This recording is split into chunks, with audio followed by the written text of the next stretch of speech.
Good evening. Good evening and welcome.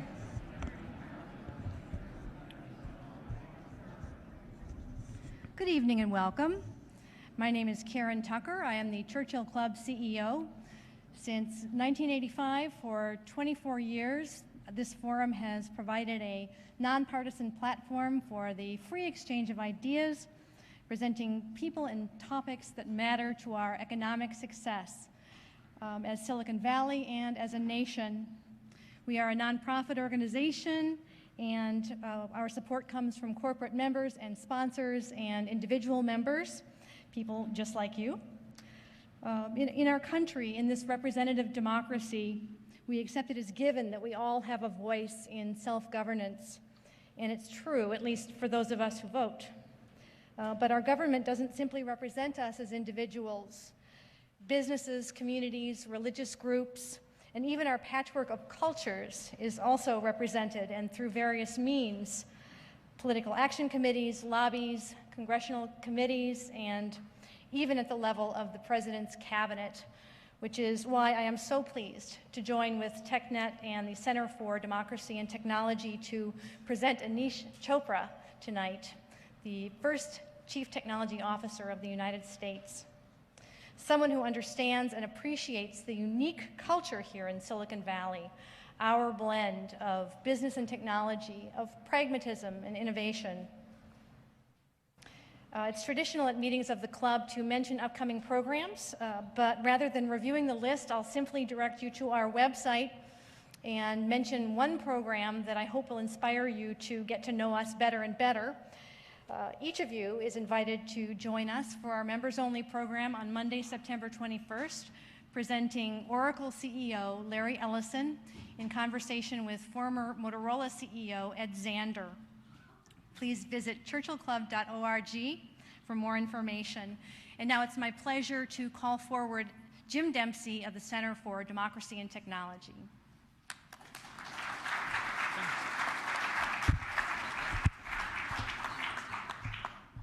Thank you, Karen, and good evening, everybody. I couldn't be more pleased than to be here tonight on behalf of CDT to welcome Aneesh Chopra to this meeting of the Churchill Club, co-sponsored as well by TechNet. You know, we've been saying for a long time that what's going on back in DC affects your business here in Silicon Valley, and what you do here affects really the critical issues facing our nation. If you go down the list of the issues and challenges that are being faced, economic development, obviously, healthcare reform has a significant IT component, the environment and the green tech movement, energy specifically, and the IT role in smart grids, education, government reform itself, an issue that is one of the special interests of our speaker this evening. Aneesh Chopra clearly understands technology. We clearly have an administration that understands and appreciates technology, as exemplified by, among other things, the appointment of Aneesh and others to advise the President on tech policy issues. So we've been talking for a long time about the need to build a bridge between Silicon Valley and Washington, D.C. I think it's fair to say that the bridge has been built. It's now up to all of us to utilize that. Clearly, Aneesh will say that he needs you. You need him in many ways in terms of helping create the policy environment for innovation. And this is a beginning, I think, of an opportunity to build a dialogue, to hear what he has to say. He's here very much to hear what you have to say. He's in a position to take the message back to Washington and to have it heard. So that's what this evening is all about, and it's going to be an excellent opportunity for dialogue. I want to turn now just briefly to Jim Hawley, the acting CEO of TechNet, who will introduce Aneesh Chopra. Jim, thank you. On behalf of TechNet, the bipartisan political network of CEOs that promotes the growth of America's innovation economy, it's my great pleasure to be here tonight with our terrific co-hosts, the Churchill Club and the Center for Democracy and Technology, to welcome our keynote speaker, Aneesh Chopra, Chief Technology Officer of the United States. Before I introduce Aneesh, I'd like to thank our TechNet team of Betsy Mullins, Katie Hayes, and Jim Hawk of 463 Communications, and many others for helping to pull together tonight's event. TechNet's mission is simple: to ensure that our nation's leaders recognize innovation as the central driver of U.S. economic growth. This means strengthening investments in research and development and deployment, improving our education system to create the next generation of innovators, furthering broadband deployment, and spurring green technologies and job growth. There's no doubt in my mind that this agenda has no stronger friend than Aneesh Chopra. Aneesh is a visionary leader with whom we've been honored to work and partner. Aneesh was an outside advisor to the Obama campaign on technology issues. Formerly, before that, he was Virginia's Secretary of Technology, where he won accolades for his effective leveraging of technology to drive government reform, improve government performance, and spur economic development, especially economic development in the regions of Virginia that most needed it. For his stellar work in Virginia, the National Association of State CIOs ranked Virginia #1 in technology management. Government Technology magazine named Aneesh to their top 25 doers, dreamers, and drivers, for those who set the standard for using technology to improve the functioning of government. Prior to joining Governor Tim Kaine's cabinet in Virginia, Aneesh served as managing director with the Advisory Board Company, a publicly traded healthcare think tank with 2,500 hospitals and health systems. He led the firm's Financial Leadership Council and assisted the launch of the firm's first business intelligence software solution. Aneesh graduated with a master's in public policy from Harvard in 1997. He graduated with a BA from the Johns Hopkins University in 1994. TechNet, our co-founder, John Doerr, hit the nail on the head when he said that Aneesh Chopra was, and I quote, an inspired appointment by President Obama. We agree wholeheartedly. We look forward to working with him in the months and years ahead to utilize the power of innovation to help all of our people. Ladies and gentlemen, please give a warm welcome to Aneesh Chopra, America's first Chief Technology Officer. We're on. Thank you. Thank you. Thank you. I am really thrilled to be here. I want to begin by thanking the Churchill Club, CDT, and TechNet for arranging my visit. It's been a wonderful day and a half since I've been here in the Valley. And what I want to convey to you up front is that this will be the first of many visits. And even if we cannot physically be together, I intend to be with you by phone, by conference call, by other means, so that we can continue the dialogue that we're going to start tonight. In that spirit, I will spend half my time today providing for you some introductory remarks to frame what I do and how I serve President Obama. And then I want to reserve the other half of the time to engage with you in some questions and answers, so that we have a chance to hear directly from your ideas and that I may respond appropriately to the questions that you have in front of you. Before we get into the official remarks, let me just sort of set the stage with a little bit of the context for why we are where we are. It is an incredible story to be told about how the American people have embraced a digital life. Today, more Americans have cell phones than washing machines. We are consuming bandwidth in ever-increasing limits. My wife and I moved from Richmond, where I was serving in the governor's cabinet, about an hour and a half north to Washington, D.C., the suburbs. And in that move, I experienced firsthand this notion of the kind of bandwidth consumption patterns that we're seeing as Americans. My cell phone usage prior to this move was largely voice. But at the time when my wife and I were separate, because I was living 5 days a week during the transition, my wife would take pictures of our 6-month-old daughter and our 2.5-year-old daughter and would picture mail me milestones. so I would consume more data.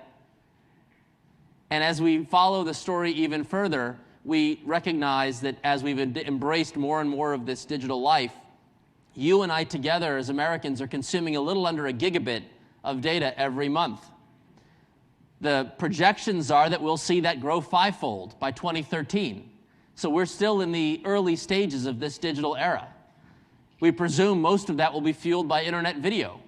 But there will be so many more applications that we yet to know that will help to move that number even higher still. We're seeing the same type of hyper growth, if you will, in private sectors of our economy. Again, reflecting on my personal life, my youngest daughter is still in her diapers. I had the pleasure of dining with the Chief Technology Officer at Procter & Gamble to talk about the fact that my kid loves Pampers. And we were talking about the diapers, and he said, yeah, there are about 10 million diapers, disposable diapers in the United States market. But there are over 130 million around the world that still use cloth diapers. And the CEO of Procter & Gamble challenged the technology officer and his team, and they challenged him in the following way. Engineer a diaper, a disposable diaper, that costs no more than an egg in any country in which we choose to operate. They harness the power and potential of all of this technology and innovation to deliver the magic Knickers product, which is now making inroads around the world. And we're also seeing this in our personal lives in the context of addressing our daily travails. My final personal story about my family, and then I'll move into my agenda. My wife and I, in moving from Richmond to Northern Virginia, decided to transition our 2.5-year-old daughter from the crib to a big girl bed in her own room. And as we made that transition, she realized that she had a lot of freedom. So she could walk out in the bed in the middle of the night and come into our room, and all night we'd have to get up to bring her back to the room. My initial instinct was, why don't we just lock the door so she'll stay in the room? But using the power of technology available to us, my wife immediately went online, found some incredible advice sites, and found out exactly the right intervention that we've now used successfully for several weeks. The point is, we're harnessing all of this technology and innovation in our personal lives. The problem is that we have not translated this in our global competitiveness in our public policy. So I want to bring attention to you on the material behind me, a little bit of challenging news. It starts with the story in February of this past year when Rob Atkinson, the head of the IT and Innovation Foundation, published a report called The Atlantic Century, benchmarking America against 39 other countries on up to 25 measures of global competitiveness. The purpose of his study was to figure out whether or not we're making progress. Are we in a challenging environment? Are we at the top of our game? When you look at the static measures, the 25 that he looked at, we actually score fairly well. On a number of the dimensions, we're relatively at the top of our game. But he decided to cut the data slightly differently. From the period of time 1999 to 2009, he looked at those same 25 benchmarks, and he said, what was the rate of progress? And he benchmarked all 40 countries to say, how much have they improved on these indicators? And shocking, he found that the United States ranked dead last amongst the 40 countries in the rate of change. Now, you would presume that when you're at the top of your game, you're marginally improving. So you would come to understand that there are a number of people that are following beneath you that have a higher trajectory. But I want to highlight two areas that just sort of brought home this message of the need for recapturing that spirit of innovation and entrepreneurship within the public policy domain. First, you can see the notion here of e-government. Measured from 2005 to 2008, the United States actually declined in the benchmark index, 7%. While we were ranked number 1 or number 2 in the rate of our e-government at the static level, we were again dead last for those who benchmarked on e-government. The countries that were just adjacent to us on numbers 1, 3, and 4 all were seeing near double-digit growth rates in their performance. Similarly, President Obama has said that there's no single contributor to long-term economic success in this country than ensuring we have a high-quality workforce, By the way, every time I sit down with a CEO, whether it be a technology company or any other, the number one issue they raise is how we can attract top talent. And as you think about the American capacity for producing top talent, you look at the ratio of our adult population that have college degrees, 2- or 4-year degrees. In the education parlance, you'll call this the educational attainment rate. And once again, for decades, America had been the #1 country in the world. We are #1 no longer. Depending on how you score this, we are 8, 9, or 10. But in the ITIF report, benchmarking the rate of change from 1999 to 2005, we saw a very modest 3% improvement rate. Not only at that trajectory were we not going to get back to #1, we were going to go in the opposite direction. Countries all around us were investing heavily in upskilling their workforce. So you can see, while my personal life was reflective of the work that you and I have lived by, which is that we're harnessing all of these capabilities, in our public policy we have challenge. It is for this reason that President Obama declared his intention to name a chief technology officer in the White House so that we can ensure that on the big issues that we confront as a nation, the voice of technology and innovation will be heard, so that we can correct some of these challenges. So let me share with you a little bit about how we look at these challenges from the perspective of the agenda brought forth by my capacity as serving in Chief Technology Officer role.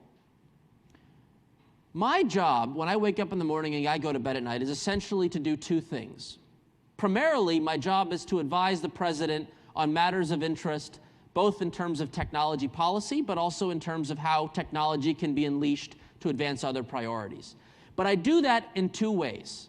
First, my job is to make sure that we have the right public policy decision-making for the long term. What are the right decisions that we can make that over the next 5, 10, 15, 20 years will position us for success? And a lot of this is what you'll see caught up in public policy issues. There may be congressional legislation, there may be other forms of regulatory intervention, but that's to set the foundation, to get the long-term policies right. But I'm equally interested in what we can do in 60 days, in 90 days, in 6 months to demonstrate progress against these longer-term objectives. And it is that balance between long-term policymaking and near-term activity that I want to present to you as the framework for how I wish to support you and support the President. So, what is it that the Chief Technology Officer is focused on so that you get a sense for where my priorities are in serving our President? They are applying those principles across 3 dimensions. First, and most obvious to this community, how can we invest in the building blocks of innovation? Government is best when it sets the rules and ensures that there's a fair, level playing field and allows the marketplace to deliver the results we expect of it. So what are those building blocks of innovation? We see them in 3 ways. Ensuring we have smart, secure infrastructure, focusing on ways in which we can harness our $150 billion research and development budget to bring innovation through the research and development apparatus. And third, making sure that we have a 21st century workforce, the people infrastructure that I just referenced. In this case, focusing on science, technology, engineering, and math as key foundation areas for the next generation workforce. Second, we are focusing on promoting innovation against the President's national priorities. And if you look at the priorities of this administration, they are obvious. The President's been very clear that our top priority is to fix our healthcare system. And we have an active and vigorous debate in Washington right now on how we go about delivering the promise of health reform. We are also focused on energy independence. And in the technology context, that is the deployment of a smart grid all across the country. And then last but not least, the President's talked about modernizing our educational system, and our priority here is to make sure that we are leveraging technology to advance the education agenda. Last but not least, we must make sure that in public policy, we eat our own proverbial dog food. That if we think it's important to spur innovation, writ large across the country that we must embrace the principles of innovation in our own operations. This is the President's Open Government Initiative, and it is my responsibility to ensure that we are championing the principles of transparency, participatory democracy, and collaboration into the DNA of government operations. And to help support that, we are provisioning a set of platforms that I'll be talking about momentarily. This is a fairly robust agenda, and the levers we deploy against this agenda are as follows. While there's a lot of work to be done, our most appropriate level of influence is on the following manner. One, how can we support a collaborative approach to standards that will ensure that we have the kind of level playing field to deliver that type of game-changing innovation? There's an active work taking place right now to develop standards in healthcare and on the energy sector, but we see this as an opportunity in a number of dimensions. The second, as I referenced earlier, the research and development area. How do we leverage the research and development investments to bring a higher focus on commercialization and the ability to bring value in areas that are critical to this country? And then last but not least, we as a nation spend nearly $75 billion on information technology just within the federal government itself. How do we ensure that our procurement or acquisition strategies help to further the cause as opposed to hinder the cause? That is, how do we leverage our buying power to promote game-changing innovation as opposed to stifling it with the challenges we have all come to know in how we do what we do? I'm going to spend a couple of minutes to give you an example of what these issues mean. I see a dear friend of mine in the audience, Murugan Paul, who's with the CK12 Foundation, just to give you a flavor for what we mean by balancing a long-term policy interest with the need for short-term deliverables. I'm going to talk about this in the context of education technology, so you see how these things come together. The President in the economic stimulus package has included nearly $650 million to help wire up through our K-12 system with education technology funding. That money is in process to be distributed around the country. In fact, there was an announcement with Secretary Arne Duncan and the President earlier this month highlighting this amongst a variety of initiatives to transform our educational system more generally. We will have in the education technology space a lot of debate about what people are buying, what I referred to as the nouns. And there's a lot of debate about what the nouns should be for us to engage in education. Should we be buying electronic whiteboards, laptops for kids, ebook readers? Again, the nouns to occupy a great deal of the policy debate. But in the short run, our focus must also be on the verbs. How do we utilize technology to actually transform the way we deliver information to our kids and support learning? So I'll share with you the story of the verb in the context of my relationship with Murugan as an example for how we see these as opportunities for improvement. When I was in Virginia, Secretary of Technology's role in Virginia under Governor Kane, we identified our science, technology, engineering, and mathematics areas as a priority. The governor dispatched a set of volunteer scientists and engineers to kick the tires on our science standards panel. That is the content that we make available in our classrooms. Like every state in the country, we go through a 5 or 7 year process to revise our standards.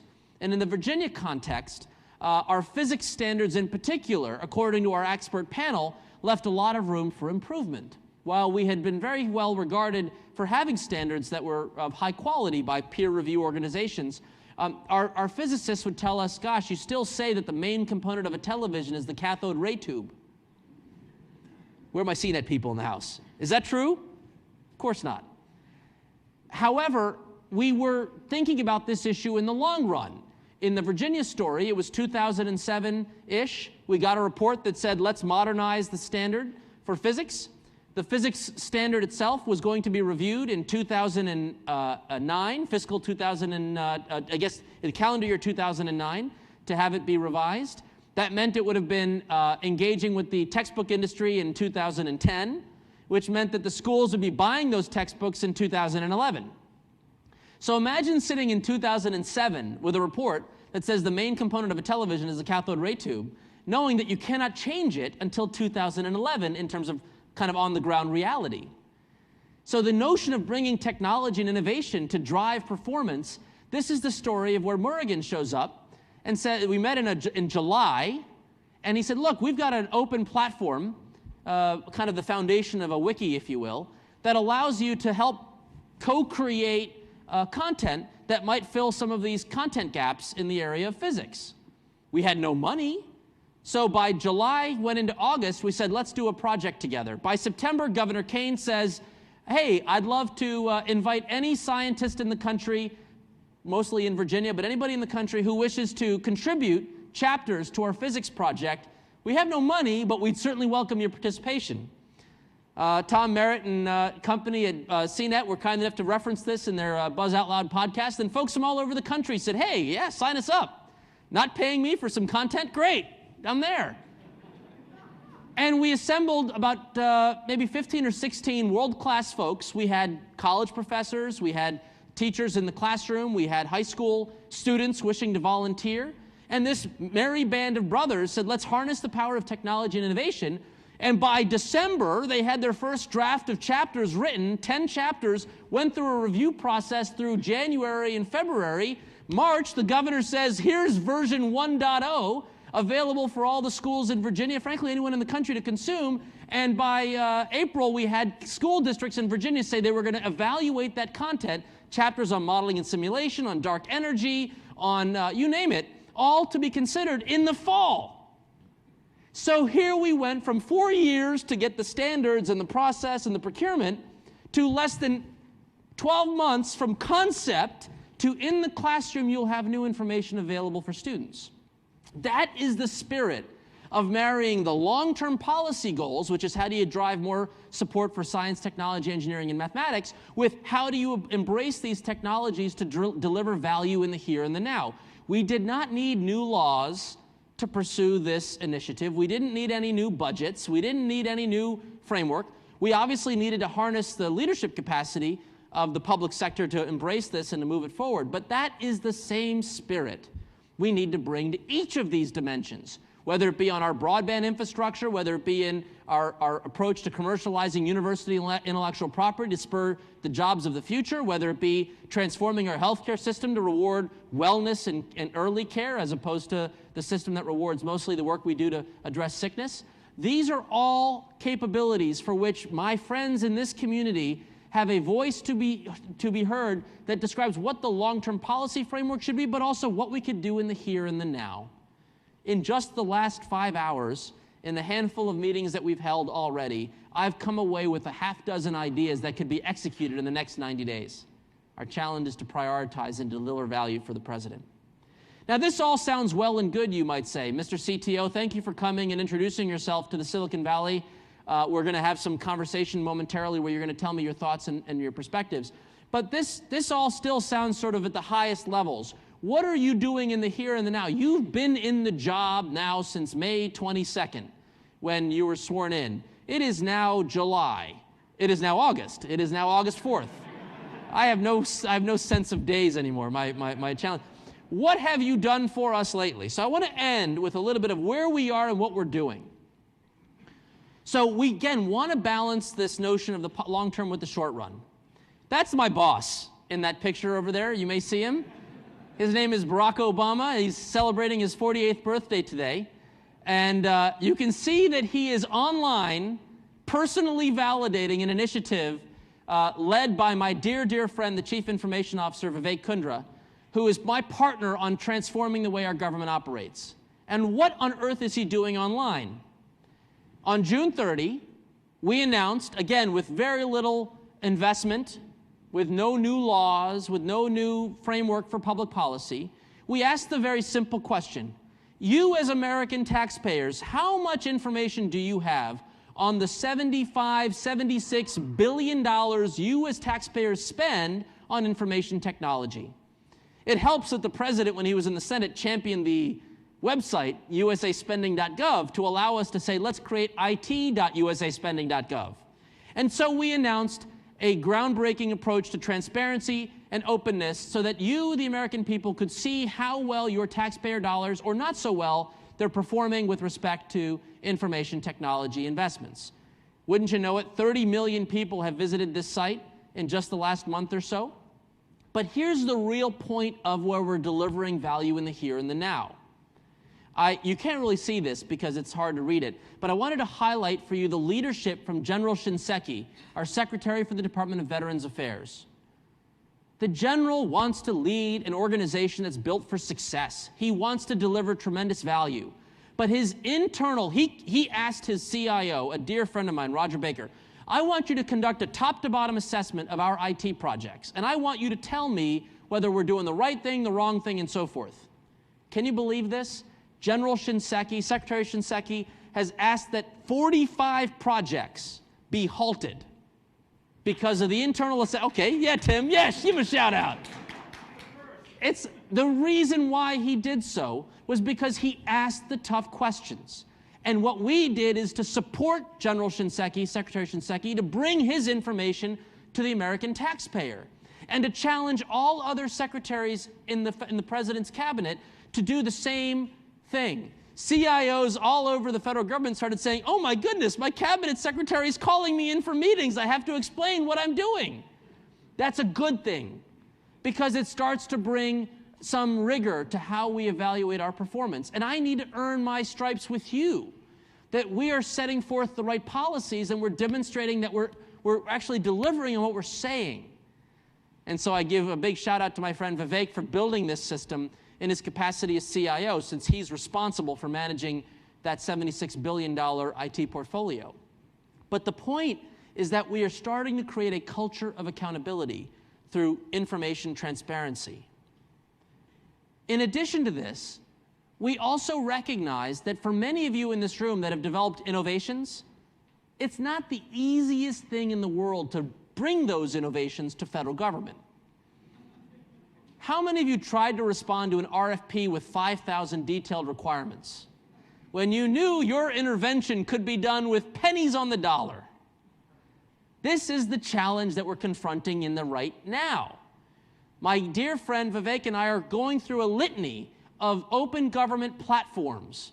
That is tools that we can provision so that it's easy for the federal agencies to consume them, just as it's as easy for you and me to set up a Facebook account or a Twitter account or you name it.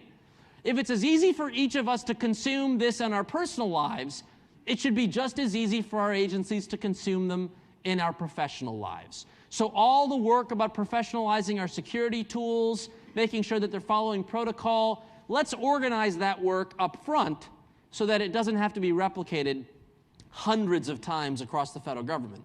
So your input would be welcome, but we are focused on wikis, blogs, open peer review platforms, open grant-making platforms, a public engagement platform, a product innovation challenges platform, as well as mapping and visualization tools, and that list will continue to grow. So we'd welcome your feedback and making sure that we can provision them in a way that delivers high value. But I want to end my remarks with just 2 more slides, and that is we must deliver on the promise. So again, what are we doing in the here and the now? June 25th, just over a month on the job, the president calls me, the CIO, and our chief performance officer, what we're calling our management C-suite.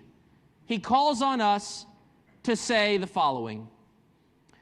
We have a challenge in our citizenship and immigration service. I don't know how many of you had to go through this process. Customer-friendly perhaps may not be at the top of your list of words to express how this agency operates. But the people who are there are absolutely committed to customer service. They're hungry for it. They're attempting to, whenever they're possible way, to make it a little bit more customer-friendly. But we've not found a way to ask the simple question, what can we do in 90 days to demonstrate meaningful progress that we wish to be more customer-friendly? So the 3 of us worked closely with the Citizenship and Immigration Service, and I can assure you, the president put us on the spot. In the next 90 days, USCIS will launch a vastly improved website that will, for the first time ever, allow applicants to get their updates, basically like Burger King, have it your way. You can get it by text message, You can get it by email, and you can get it by visiting us online. More to the point, we've opened up the kimono to say this is how many steps there are for you to get a green card or whatever it is you're getting. So it's not a black box to say yes, no. It's here's where you are in the queue. And here's how long you wait in this phase of the queue if you are in the New York office or the Philly office or the Chicago office, benchmarking it so you can see all that data. And then here's the next step in the queue, and then here's the next step in the queue. The point is we can deliver this. Anybody want to know how much money we're spending on this above and beyond our budget? Zero! The point is we're doing this within our capacity and our resources. We're reallocating. We're going after the things that are higher priority. This will be live, or I will have a lot to answer to from my boss, by September 22nd at the end of that 90-day process. So we're trying to deliver on the promise of how we demonstrate the value of technology and innovation. But, and now I've gone over my remark time, but I want to end with this notion. I come from Virginia. I am a Virginian. Virginia is a commonwealth. It is not a state. And I want to explain to you why that's relevant in the context of our friends here in Silicon Valley. We hosted the Queen, very special affair, in 2007 when we celebrated the 400th anniversary of the birthplace at Jamestown. And at that time, we reflected on America as a commonwealth from the embodiment of the initial settlers into Jamestown. And the idea of commonwealth is that we often come together, yes, we do, to pass laws, and we have legislatures and so forth, but more often than not, we just come together as family, as friends, as neighbors, because we want to make our lives just a little bit better. We don't need laws to invite your support for our CK12 initiative that Morgan helped me launch. We don't need laws to engage in areas that deliver value for the American people. I end with these two final stories because this really is at the heart of why we need you. We need to embrace this spirit of commonwealth. The idea that we can bring the power of entrepreneurship to deliver game-changing innovation in our public services. I'll tell you the story of David Greene, a social entrepreneur in Baltimore, Maryland, who was frustrated that the market cost for hearing aids was too high. It was inaccessible for the 240 million people around the world who suffer from hearing loss but cannot access the technology because it's costly. In public policy, we engage on this issue by subsidizing that cost. We will have a debate. Who will pay for the hearing aids? It's a moral outrage that this is not happening. And so we'll say, okay, let's fund it, but let's not fund it. Let's use the buying power of government to bring the price down from X dollars to maybe X minus 10% because of procurement. Rarely do we have in our body politic the discussion that says, why does it have to cost that much in the first place? David Greene fundamentally re-engineered the hearing aid, much like my friends at Procter & Gamble with the disposable diapers, and he's produced a prototype in 3 years that might cost as little as $60 in the field.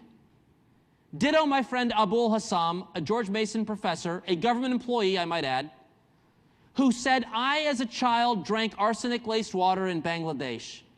Market solutions for removing arsenic from the water might cost up to $5,000 and require energy that's not available in those villages. And again, the public policy might debate the subsidy to make that happen. But he said we've got to find a better way. With some seed capital from his boss, another government employee, for $10,000, he experimented. I joked that he went to Walmart, bought some buckets, put some sand in it, added a chemical compound, and out comes this contraption that's pictured here. Dirty water up top, clean water out. All in, retail costs $40, 5-year maintenance free. It's that spirit of commonwealth that we can come together and tackle the big issues.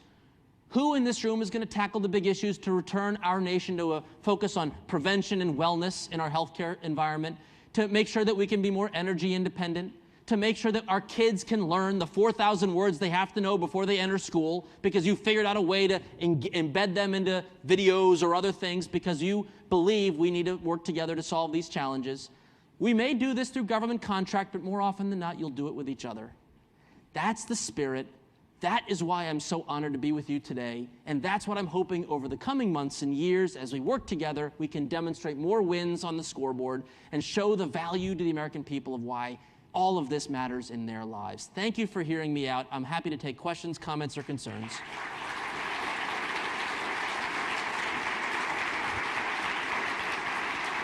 Behind you. Right behind you. Right there behind you. Or you first. Yes, sir. And tell us your name. Robert Mullins. I'm with Examiner.com. Yes, sir. One of the initiatives President Obama has touted often is the digitization of medical records. Yes, sir. As part of healthcare reform. But there's some resistance in the industry. Some doctors get, used to paper files, and also serious concerns about privacy and security, and legislation such as HIPAA that imposes restrictions on how health professionals can share information. How do you square the two and achieve that digitization of medical records and address those concerns? It's actually a very similar challenge as the question was around the relationship between digital records balanced against the security and privacy framework and concerns. The president was very clear in his statement in May when announcing our cybersecurity strategy that we as a nation have both a challenge to keep the openness of the internet to support the culture of innovation that we've seen all across not just the Valley but other parts of the country as well in terms of spurring game-changing ideas and products and services, while at the same time we have a real and growing cybersecurity threat. The president's remarks there really affect this question on healthcare. It is not a question of one or the other. That becomes a false choice. The question is, if we get the cybersecurity framework right, it could fuel the next wave of growth on the internet infrastructure. I would say the same is true in healthcare. If we get the security and privacy aspects right and instill the kind of confidence the American people have that in fact it will be secure and used in the right way, I think it will fuel a wide-ranging set of product innovations that will at least inspire the consumer market to ask for more than they are today, because there is legitimate concern. But more often than not, the challenge is, I would say there's two more things I would say to your remarks. Number one, the president's also been clear that we need fundamental payment reform as a component of our migration towards digital health. That is, if our system today rewards sickness and care, it doesn't really help that you do an electronic visit or text message the pregnant mother who you're trying to keep on prenatal care so that she avoids a preterm birth. So the incentives are not today designed to encourage that type of front-end prevention and wellness activity. So as the president has said very clearly, as we shift, again, health reform is the key, ladies and gentlemen. If we get health reform through, it will allow us to create a market incentive to promote that kind of wellness and care, which hopefully, when coupled with security and privacy protections and instilling confidence, could spur a new wave of innovation to deliver on this. In fact, that was a large part of the discussion I had this afternoon on what just some of the ideas that are cooking in this community to get it done. I will make one final observation. Many people say in healthcare, well, the physicians don't like technology. Let me share with you this story. There isn't a doctor in America that I know today who has not downloaded a copy of a product called Epocrates. Ask your local doctor, do you have Epocrates? It is healthcare IT. It is a tool that allows them to make better judgments about your medication usage. And it's an accessible format. And they all have found a way to adopt it and use it. They have it on their Trios, their Blackberries, their iPhones. And that gives me confidence that if we built better products and got the payment incentives right, you're going to see game-changing innovation. Yes, ma'am. Sorry, I'm violating the rules. Okay, ladies first, man. Okay, go ahead. Lady can go first. That's okay with me. You have the mic now. Go ahead. Thank you. Okay, Mr. Chopra, thank you. I'm Chris Primesberger. I cover IT for eWeek. You mentioned briefly in your remarks that you came up with, or you found about a half a dozen ideas just recently. Can you share some of those with us, or is it too early for that? Well, what I don't want to do is commit to the ideas being implemented. So I'd like to thoughtfully absorb the meetings. Basically, what I'm trying to do right now is listen. So there are people who have ideas that I hope have been a part of the public policy debate for years. I just don't know the history, but at least from my vantage point, tell me what I can be doing to make sure that we're following the right policy goals, and give me the right ideas that we can deliver in the next 60 to 90 days. So I'm kind of asking both questions, and I'm getting a lot of very helpful feedback. My job is to go back, absorb this, work with my team, re-engage, and make sure that we're putting forward a right agenda for success. But I will certainly be back with ideas. Let me go to the man over here. Good evening. Dr. Donna Schaefer. I'm a professor of IT at Marymount University in Arlington, Hey, Virginia. I live a mile from you. Yes. What are you doing here? I spend the summers here to get away from the humidity. Oh. I teach undergrads information technology. So what kind of values should I start to instill in them for this productive, innovative, competitive future that we're all hoping for? My number one message to technology workers is we must listen, listen, listen for customer need. Probably the biggest role I play in the work that we do on a daily basis is that the IT people speak French and the quote-unquote business people speak English, and we lose a lot in translation. It's why we have the 2,000 requirements in government and the mess and the fight and the project is not working and it's not getting to where you want to be. In large part, it's because we don't listen very well for what the true business need is. And yes, the customer needs to speak better about their needs, but we also have to ask better questions. So for those of you that are teaching IT, probably the coolest thing you could do is put your folks through what's called customer experience design workshops, where you can actually listen and prototype. You like that? Amen, sister. Where you can basically design, you can better design what it is, you can understand better what the customer's true needs are, even if they can't articulate them. But I'm trying philosophically to embed customer experience training more in depth in terms of the federal workforce. Yes, sir. Yes, Jim Fruchterman from Benetech. From Silicon Valley, we often think great technical ideas go to Washington to die. And so not on my watch. Seriously, and you know, it's because the procurement process, the Yes. decision-making process isn't oriented towards what costs 1/10 as much per unit of something delivered, or you know, so how are you going to change that culture that keeps the federal government often 10, 15 years behind the times? There are agencies that are 20 years behind the times, as you probably know. What are you going to do to change that so that some of these great ideas like David Greene's or their equivalent would actually make penetration in Washington? Short, medium, and long term. Short term, there are tools today in Washington that you all don't utilize very well that actually cut through a lot of the challenge you're describing. And so communicating better the tools that are available. I'll give you an example.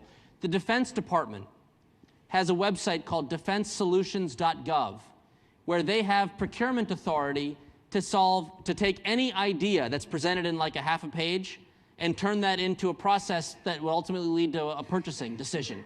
So they have a simple request online right now. I call it CSI Baghdad. It's basically they want a ruggedized forensics kit to be used in a battlefield setting. And they explain in some verbiage about what that means. So literally anyone in the Valley could visit defensesolutions.gov, present the idea, and the idea itself is sufficient to get through the procurement process. That's category A, use the tools better. Category B is to push a little bit on the envelope for some of the other tools. We have X Prizes and other capabilities to do challenges that will bring game-changing innovation to Washington. We haven't really embraced them in all the areas that we could, so we're actively in discussions inside the White House to see how do we bring more challenges, prizes, and so forth. We're experimenting right now with paying $2,500 for the best YouTube video on H1N1, you know, public announcements or whatever. But that's a small thing, but we're going to try to make it bigger. And then the third long-term policy question is we do need procurement reform. It's been a priority of the president's. It is not easy, but we have leadership at the Defense Department looking to pursue this, which is a big part of our buying power, and other agencies are looking to follow suit. So your voice needs to be heard on the broader debate of procurement reform. My job is to get you in the first two categories that don't require a change in law. Let me turn to this side. Oh. I think. Or anyone else? Yes, sir. I have the mic. Hi. Whoever has the mic. I guess I'm not going to call the names. Hi, I'm Tony Wasserman. I'm at Carnegie Mellon in Silicon Valley and have a little research group around open source. When we try to do innovation, at some point you run up against some of the existing installed software, and we know that a lot of the software in the government is ripe for replacement. It's built on old technology. Really? Yeah. I'm telling you things you don't know, right? But it was over time, it's over budget, it's held together with chewing gum and baling wire. Yes, sir. And I was wondering if in this whole list of things you've had to do so far, and with your new child, whether you've begun to look at some of these troubled systems and begun to come up with some strategies to evolve out of them and toward more modern technologies and solutions. Well, you know, it's, I will say this in defense of a number of the agencies. There actually are some reasonably well-architected solutions that are in pockets in the government. And there are some well-intentioned folks that are sort of put in a position to make tough decisions because of the way procurement runs and so forth. I would say this. It is easier for us to intervene on free tools that are alternatives. So on the increment, rather than going down a very expensive custom-built X, if we can use open tools to help us deliver value, that we're provisioning now. That's why that slide showed all those platforms we're trying to bring in. So then it becomes professional services acquisition to bring people who can build on those tools. But that's the short mini-me version. The longer version is, and I'm having this broader debate, I am a big fan of open collaboration, not specific open source. And let me tell you why. I have no problem with people purchasing Oracle or Microsoft or you name it. The challenge for us is that 90 cents on the dollar is spent custom developing on top of that stack, and we're not sharing the intellectual property agency to agency. So in Virginia, when we were adopting a financial system for the transportation department, we have to put in provisions for snowplow accounting. They don't come out of the box from the software packages. And so all the costs to put the snowplow accounting module in really have to be repeated in every state. So we're trying to create a culture of shareable intellectual property that would allow agency A and B to foster that kind of environment for sharing. More will be done there, but that is not an easy problem to solve. Mike, next Mike. Yes, sir. Hi, my name is Cassidy Zara. I work with Newmark Knight Frank. Mr. Chopra, thank you very much for joining us. Yes. When Bill Gates spoke at the TED convention, he talked about integrating a very simple technology into education, whereby they'd videotape some of the best performing teachers in the country and upload those onto the internet, making them widely available for any students if they missed a class because they were sick or they were falling behind. And I'm just curious to know if you've given that any thought about implementing such a system for the public schools, and if so, how you might see that playing out.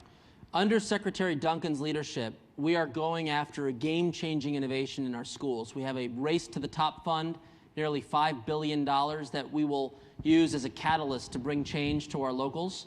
My activity there is to partner with the Office of Educational Innovation, my good friend Jim Shelton, and to put together a portfolio of initiatives, short, medium, and long term, that will do exactly as you're describing. We have a candidate menu that's fairly deep right now, and we're working down that list to harmonize a plan for education technology. When we go through that process, I will be delighted to share that activity. But rest assured, professional development and simple strategies that you're describing are part of the low-hanging fruit. I'll give you an example of low-hanging fruit. When I was in Virginia, the folks that were in adult education, they do GED classes. They have VHS tapes for the GED classes, and they are on VHS because they were in the 1970s or something when they actually filmed them. If you look at them, they're kind of old. The question that came up when I was with the superintendent of education, I said, geez, how do people get this stuff? Well, you have to call in and ask for a copy of the tapes, and it's kind of annoying. And so we just said, okay, this is silly. Why don't we call the cable companies, Cox and Comcast, one phone call. They both said, hey, we'll set up an on-demand channel for free that we'll call GED On Demand. They uploaded the videos in about a month and a half to make sure the file formats were right. And 6,000 people downloaded the classes with no money, no marketing budget, no expense, no big deal, all in a matter of weeks and months. because of what you're describing. There's some simple stuff we can do that doesn't require nuclear war things to be done. Let's get those done. And that's a lot of what I'm hoping will be in the balanced portfolio. Yes, ma'am. Hi, thank you. My name is Claire Baldwin. I'm from Reuters. And earlier you were talking about how if we could really nail cybersecurity, it would spur significant innovation. Yes, ma'am. But given the recent resignation of Melissa Hathaway, A, is the US doing enough to address the cybersecurity issue? B, are you offering incentives to certain companies? If so, how much? Or if you're not, are you planning to do so? Great questions. Let me begin by saying, for those of you who don't follow the news, my very dear friend, Melissa Hathaway, who's been working 24 hours a day, 7 days a week with family on cybersecurity issues, announced today that she will be resigning at the mid to late August. She's been in an acting capacity pending the president's national search for a cybersecurity coordinator, a position that he announced in May would be critical in his administration. When he made the announcement that we would create a cybersecurity coordinator, he was explicit that he has asked that cybersecurity coordinator to work very closely with me, to work with the private sector in a collaborative spirit, and Vivek Kundra, our CIO, who would work to bring cybersecurity policies in line with our federal government IT capacity. Despite Melissa's resignation, we are working fast and furious. 5 days after the president's announcement, I was in New York City with leading representatives of the financial services industry. I am focused on financial services, on energy, and on healthcare as sectors to collaborate with to address the president's challenge to me. And we are absolutely identifying, having the same conversation that I'm having with you as I had with them. I said, look, we can have a long debate about regulatory review and performance changes, and let's have that debate. The Treasury Department regulates that sector as an example. But I challenged the banking industry and I said, what can we deliver in 90 days that will demonstrate progress towards our shared vision for cybersecurity? We are well down that path. Hold me accountable by the end of that 90-day mark to make sure that we're showing progress. I'm hopeful to bring the levers, the tools that we have, which are R&D investment opportunities. There may be some shared procurement opportunities. And again, there may be some collaborative opportunities through standards to bring about better capability. So I am working very closely. I had been with Melissa. I will continue to be while she's there. It's a very, very high priority. We baked into the smart grid broadband announcement, the smart grid funding announcement, that we would have cybersecurity principles from the very beginning. So we are not stopping just because we are waiting for that position to be filled. I appreciate the question. Who else? Yes, sir. Yeah, Carl Hewitt, emeritus of MIT. There's a conundrum. The more private information I put in the system, the better job it can do for me. I get less irrelevant advertising. It does all this wonderful things. On the other hand, when I put my intimate private information into the crowd, it's subject to various abuses of all kinds. You know, subpoenas from divorce lawyers, somebody here who wants to sue me, the security people get to look at it. So how do we square this circle? Is more government regulation the answer? We have a policy framework around privacy that will be way deep on these issues. I will not lead our debate on privacy because we have those who are thoughtful and engaging on the subject, but I'm very sensitive to the choice. My bias walking into the room is that consumer preference shall be a leading a driver of policy, and where appropriate, we'll be focusing on how we can ensure that you have the decision-making and the authority on what's happening. How that's manifested, in what capacity, all that to be debated as we go through this policy framework around privacy, but I appreciate the question.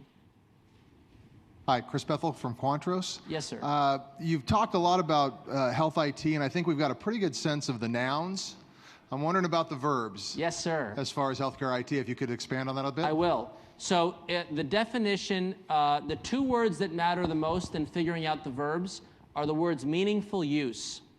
The Congress, in putting in the money, the $20+ billion in incentives that will go to doctors if they adopt electronic health record systems, requires that doctors demonstrate that they are meaningful users of the technology. That phrase has opened up, first of all, for the folks in Washington who hire firms that come in to talk about these issues, No two words has meant more into the healthcare sector from an IT standpoint than meaningful use. So here's the process. There is a set of public committees. I serve on one of the president's public committees, the Standards Committee for Health IT.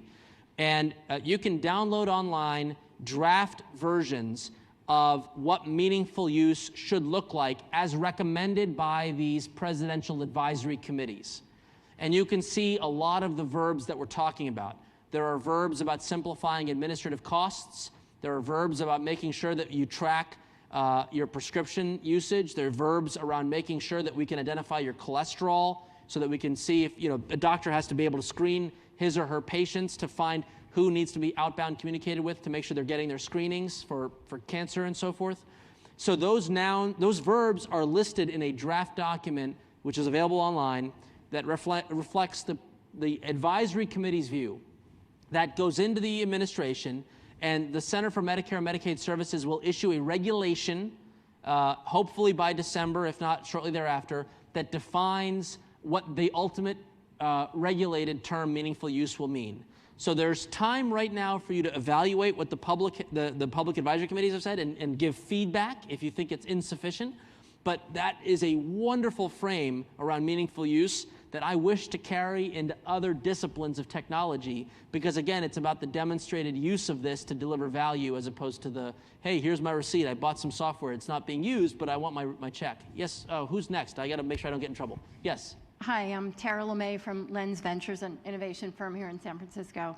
I, along with Jim Dempsey from CDT, who is one of our hosts, spent the last, 7 years on the Markle Task Force on National Security, and really worked on rethinking the intel after 9/11. So I know how hard your job is trying to change the internal structures. But since then, we got asked by a very large foundation to try to increase higher education degrees in the U.S. from 30% to 60% using venture capital innovation approaches, which we're taking on. I have to tell you, higher ed is harder than national security was. And it's really— I'm going to come back to you on that. I disagree, but keep going. Well, it's not a technology problem.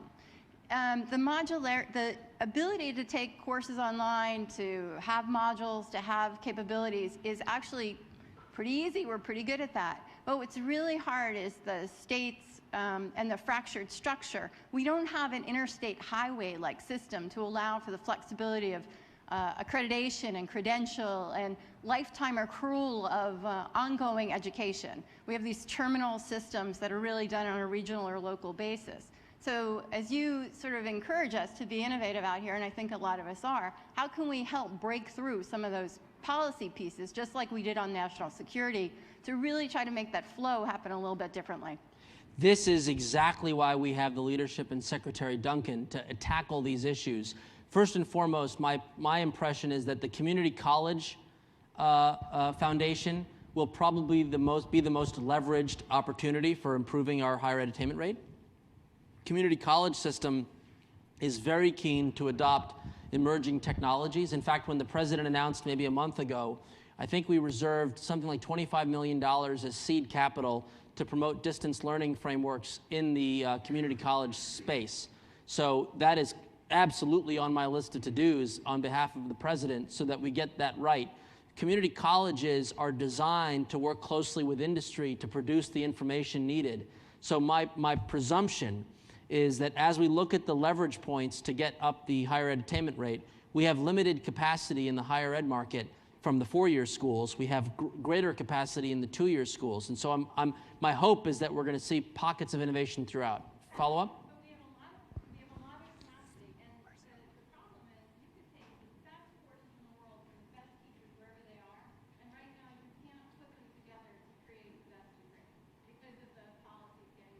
Oh, I understand that. You're saying, allow me to mash up a course from here, a course from there, and a course from there for a degree. Okay. I'll take that feedback. I'm not so sure I'm solving that one, but I'll take that feedback. Okay. Yeah. Yes. Hi, Aneesh. Thank you for joining us today. Jeff Peterson, Target Discovery, biotech firm involved in leadership in the personalized medicine space and so on. First, a clarification perhaps you can provide for us. In addition to Chief Technology Officer, you've referenced a CIO. There's a President's Council of Advisors for Science and Technology. Yes. There are other roles. Can you just clarify how the pieces fit, where the charters overlap or are directed differently? But my core question is really policy in terms of national laboratories. There's an enormous amount of funding that goes into national labs. At least many would argue that's a bit of a black hole of inefficiency versus private industry. You made some references to the efficiencies of private industry, and if you just get the playing field set right, that you want to let industry, consumers, and so on drive innovation. Arguably there are some tasks so large, fusion energy comes to mind as one that it really needs that kind of governmental centralized approach, but even something like the space program of the 60s today is a private undertaking. So I'm just interested in some thoughts on policy relative to national laboratory expenditures versus redirection of that toward private industry. So let me give you the brief roadmap. The White House for years has had an Office of Science and Technology Policy. In fact, I'm dual-hatted in that I am both the Associate Director for Technology in the Office of Science and Technology Policy, as well as the Assistant to the President and Chief Technology Officer. So what does that mean? That means that, number one, the President has the authority to select his advisors. And so those who carry the title Assistant to the President, there's maybe 25 of them, they serve in a capacity to make sure that there is the right voice on the issues on a broad range of topics. I hold that role in the dual hat, which means I serve as an Assistant to the President in my capacity as Chief Technology Officer. The role I play as the Associate Director for Technology in the Office of Science and Technology Policy in the White House, as I said to you when I started, technology had historically been, maybe I didn't say it here, technology was often viewed as a box unto itself. Health, education, technology, each had a siloed policy framework. And in that context, R&D had been a vertical discipline that the Office of Science and Technology Policy had guidance on. So the issue of how do we support funding for federal labs, what are the priorities, how does it balance with their portfolio of promoting commercialization activity, looking at basic research, how do they partner, those kinds of issues are the domain of the Office of Science and Technology Policy, led by my dear friend Dr. John Holdren, a brilliant scientist. The addition the President had done is that all of that in that apparatus was really focused on policy making external to the operations of government. When the President thought about managing the $76 billion in IT, everybody from Silicon Valley and many other pockets of technology said, you need to have a CIO to make sure that you're governing that spend well. So the President created a position in the Office of Management and Budget, which is the vehicle that we use to run an effective government, to create the Chief Information Officer, who has an extremely ambitious job: rein in and better manage the $76 billion in spend. We overlap in the President's open government agenda that says bring emerging technologies that are out in Silicon Valley and in other pockets of the country and bring them into that government apparatus that historically had been dealing with the $76 billion. So the two of us partner in support of the President's open government initiative. So anything to do with government reform, bringing in new technologies into Washington and to ensure that they get baked into the operations, we are joined at the hip and partners. It doesn't hurt the fact that we're very close friends.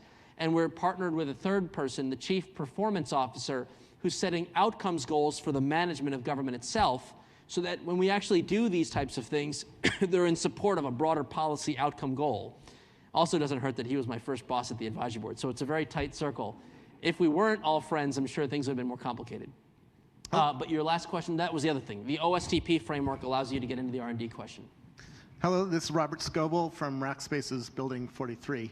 I'm noticing a conflict, and it might get to some of the conflicts that you're seeing in the education system. And on one side, there's private industry like Aardvark. There's a company here in San Francisco that's doing some really interesting stuff with Twitter. So you can query Aardvark, and it'll give you an answer back. Aardvark? Right? Bark, B-A-R-K, @ Bark, okay, right? Got it. There's also, on the other side, there's geeks in government who are doing interesting things with Twitter. For instance, the Washington State Department of Transportation. If you're ever driving across one of the borders, like up in Vancouver, you can Twitter to the border crossing, and it'll answer back how long the wait is at the border crossing. And it's really cool. So we have those two forces on one side, but on the other side, we had the military yesterday, the Marines, I believe, say that Twitter is off limits to use inside the military. That's sending a horrible message, and this is why government takes so long to adopt these new technologies, because now people who are on the sidelines are going to say, I'm not going to do anything. It's too scary. The Marine says that Twitter is bad. You know, this geek in Washington State Department of Transportation says it's good, but I'm not going to listen to that guy. I'm going to listen to the Marines, and I'm just going to stop, and I'm not going to innovate. How do you solve that problem? Well, I don't solve the military's personal decision to balance their security requirements. I would say this. The purpose behind that open government platform that I was referencing was to sort of simplify the provisioning of these tools in an environment that's safe and secure. Call it our government cloud computing strategy, if you will. And so that's not ready yet. So when it is ready and we announce it and we're ready to organize who's in and who's out in the process, my presumption is you'll see a lot more in than out. And it'll be safe and secure and provisioned in a manner that would allow its use. So recognize that for individual decisions for crying out loud, in the White House itself, I can't access hardly anything, okay? To be very frank with you, just up until a month ago, I had such a poor browser that when I wanted to go visit my mint.com to go through my financials or whatever, it would say, this browser is so old, I can't use it. That is the environment we're in because the technology infrastructure are as they are. And those things will happen over time. I'm not going to get hung up on fixing the challenging environment. I'm going to stand up a safe environment that we can bring those ideas in, and that will, I hope, bring answers to the question. Hi, Aneesh. Oh, we're getting the heave ho here. So you are the honorable last question. Forgive me. I'll hang out for a little bit. We'll reception. Hi, Aneesh. I'm Tad Bogdan, and actually, it's the last question. I'm going to bring up the question about the first goal listed on your bio, and that's what you're going to do about job creation. Yes, sir. I've been here in Silicon Valley for 30 years, worked with startups, co-founded companies, and never in the 30 years have I known more people who have been out of work. So the question is, what are you going to do to help stimulate job creation in technology in the United States? Well, the three levers that we have to stimulate job creation are, number one, investments. So we have $50 million in the president's budget to create and support innovation clusters. That is finding pockets of talent around the country that could be leveraged to bring about the jobs of the future. And my hope is that regions like Silicon Valley would be well positioned for support when the rules and the processes are in place for achieving the vision of our innovation clusters strategy. So that's a modest amount of funding, but that is a tool in the toolkit that is on the table. The second tool is that we are active, as I said, in the procurement space. So to the extent that we can be buying technologies that have a secondary effect of rewarding innovative companies and can spur job growth. When I was Secretary of Technology in Virginia, we had, the year before I arrived, engaged in the nation's largest IT outsourcing partnership. We signed a 10-year, nearly $2 billion contract with Northrop Grumman using IT procurement, and what that had done is created about 700 technology jobs in the more rural parts of the state. In fact, 400 directly related to the Northrop Grumman facility and 300 to an adjacent facility by a contractor, CGI.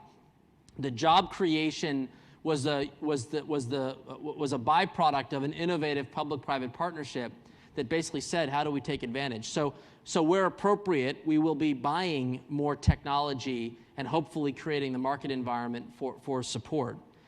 The third thing that I'm working on that's a little bit harder to see an immediate turn on, but I'm working very closely with the Labor Department to find ways in which we can embrace emerging technologies so that something very simple can happen.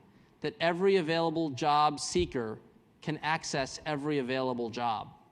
And you may think that's easy, but it isn't. And so we haven't formalized yet the way we're going to go about this, but my hope is that by Labor Day we'll have a strategy to reduce the friction in the marketplace so that at least we can do more to connect job opportunities to individuals that are out of work. I will make one final observation. This is a cultural issue for the government. Again, drawing on my Virginia days. We have a lot of vacant positions in Washington.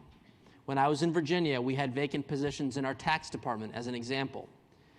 By embracing telework, the idea that you don't have to physically locate where the jobs are, our tax commissioner made the conscious decision to identify 25 job opportunities in a rural part of the state that had been hit with high unemployment. There was no building, no ribbon cutting, no fancy real estate transaction. We simply put out an ad in the paper and said, anybody who wants to work full-time from home, we'll provision for you the broadband and the infrastructure from an IT standpoint. And those workers were more productive than the workers that we had in the main line, and we also had them at a higher retention rate. For the first year of this pilot, we saved almost $140,000 in turnover costs. So in Washington, we too want to embrace the spirit of telework, and so there may be job opportunities in Washington that can be sourced here, and we just have to be better about that methodology. So these are not easy answers to the question, but these are the modest tools that we have in my shop to address it. The long-term job creation was really the heart of my responsibility, and that is making sure we've got the right policy goals for jobs of the future, investing appropriately in nano and bio in the areas that we think that could be the next wave of growth for the country. With that, let me just say thank you for your time, and I look forward to mingling at the reception and meeting you again real soon.